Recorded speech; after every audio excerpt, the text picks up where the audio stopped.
Titanic में जाने वाली ये पनडुब्बी समुद्र में 4000 मीटर की गहराई में फट गई। लेकिन ये घोंघा मछली एक समुद्री जीव है जो 8300 मीटर की गहराई में भी जीवित रह सकती है। इसे प्राकृतिक रूप से दुनिया का सबसे ताकतवर प्राणी माना जाता है। भले ही उसके ऊपर हाथियों का झुंड खड़ा कर दिया जाए, भले ही उसके ऊपर से भारी ट्रक गुजार दिया जाए, या फिर उसके ऊपर लोकोमोटिव भी लगा दिया जाए, इसका शरीर पर बिल्कुल भी असर नहीं होगा। लेकिन सवाल ये है कि आखिर इसके शरीर के अंदर क्या है? दर्शकों, यदि हम प्रशांत महासागर में गुआम द्वीप के दक्षिण पश्चिम में 350 किलोमीटर की यात्रा करें तो समुद्र का वह भाग आता है जिसके अंतर्गत समुद्र का सबसे गहरा बिंदु स्थित है। इस बिंदु को द मरीना ट्रेंच भी कहा जाता है। मारियाना ट्रेंच समुद्र के तल पर एक बहुत बड़ी अर्धचंद्राकार खाई है। इसकी लंबाई 2550 किलोमीटर और चौड़ाई 69 किलोमीटर है। इस दांत के कारण समुद्र का भाग अचानक बहुत गहरा हो जाता है। इस सेंध का अंदाजा लगाने के लिए इसे गूगल अर्थ पर भी देखा जा सकता है। इस खाई में हमारी दुनिया का सबसे गहरा बिंदु चैलेंजर द्वीप स्थित है, जो समुद्र तल से लगभग 11,033 मीटर यानी 36,200 फीट नीचे है। ये गहराई समुद्र की सबसे कम खोजी गई गहराई है।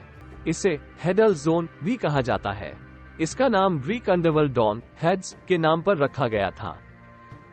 इस गहराई पर खतरनाक अंधेरा, भोजन की कमी और हड्डी तोड़ने वाला दबाव स्पष्ट संकेत है।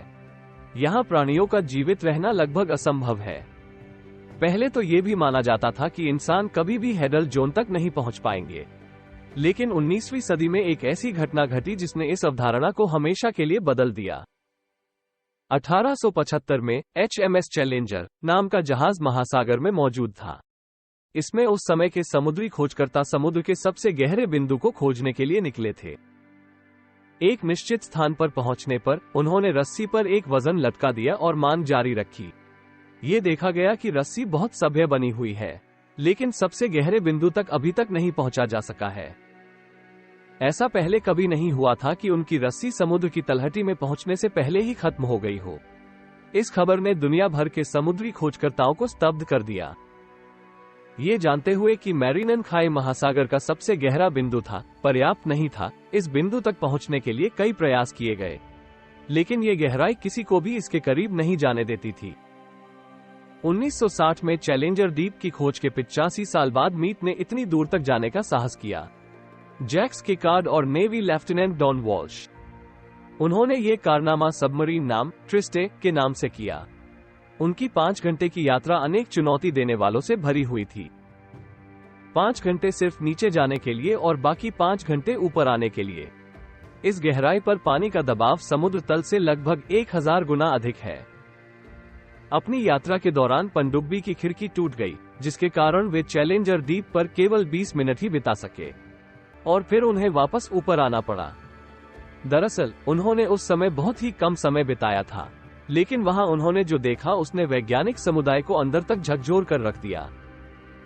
जी हाँ, समुद्र तल से 1100 मीटर की गहराई पर जीवित मछली की प्रजाति देखकर वे हैरान रह गए। यहाँ आपको बता दें कि चैलेंजर द्वीप इतना गहरा है कि अगर माउंट एवरेस्ट को वहां रखा जाए तब भी इसकी चोटी समुद्र की सतह से लगभग 2 किलोमीटर नीचे होगी। यहाँ पानी का दबाव लगभग 16,000 psi है, यानी सिर्फ 1 वर्ग इंच क्षेत्रफल पर भार 7,250 किलोग्राम होता है। खैर, समय की कमी के कारण उन्हें चैलेंजर को तुरंत छोड़ना पड़ा, लेकिन इस यात्रा ने महासागर खोजकर्ताओं और जीव विज्ञानियों के लिए एक बड़ा रहस्य प्रस्तुत किया। आखिर हाडाल क्षेत्र में जीवन कैसे संभव है, जहां न तो ऑक्सीजन है और न ही सूरज की रोशनी? शोध के लिए महासागर में इतनी गहराई तक जाना एक असंभव कार्य है। इसलिए 1996 में जापान ने काइको नामक एक रोबोटिक पनडुब्बी विकसित की। इस मिशन का नाम कैको रखा गया, जिसमें सबमर्सिबल को चैलेंजर द्वीप में भेजकर सैंपल कलेक्ट कर वापस आना था। काइको ने महासागर तल के कुछ नमूने एकत्र किए।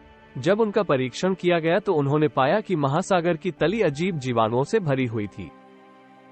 लैब परीक्षण से पहले कभी नहीं देखे गए बैक्टीरिया से पता चला कि यह बैक्टीरिया बहुत ही अजीब प्रजाति का है, जो उच्च दबाव में भी जीवित रहने की क्षमता रखता है।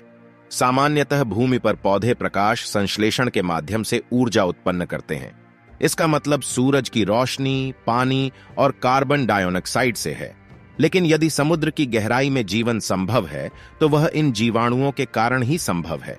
बैक्टीरिया रासायनिक प्रक्रिया के माध्यम से चट्टानों से कार्बन डाइऑक्साइड और खनिजों को अवशोषित करके ऊर्जा और ऑक्सीजन का उत्पादन करते हैं।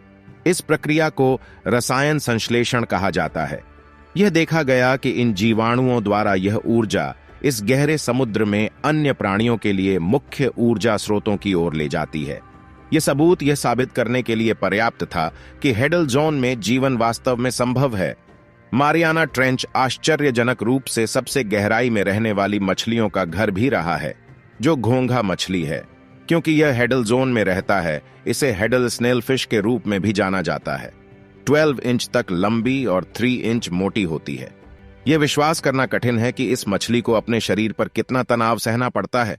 मछली के शरीर का क्षेत्रफल लगभग 25 वर्ग इंच है और गहराई पर दबाव 16000 psi है। एक गणना के आधार पर हेडल स्नेलफिश लगातार अपने पूरे शरीर पर लगभग 170,000 किलोग्राम वजन सहन कर रही होगी। हाँ, संदर्भ के लिए मैं आपको बता दूं कि बोइंग 777 का खाली वजन 168,000 किलोग्राम है और एक औसत लोकोमोटिव का वजन 150,000 होता है। यह किसी आश्चर्य से कम नहीं है कि इतनी छोटी मछली इतना वजन सहन कर सकती है। लेकिन इसका कारण क्या है? दुर्भाग्य से वैज्ञानिक समुदाय अब तक ठीक नहीं जान पाया है।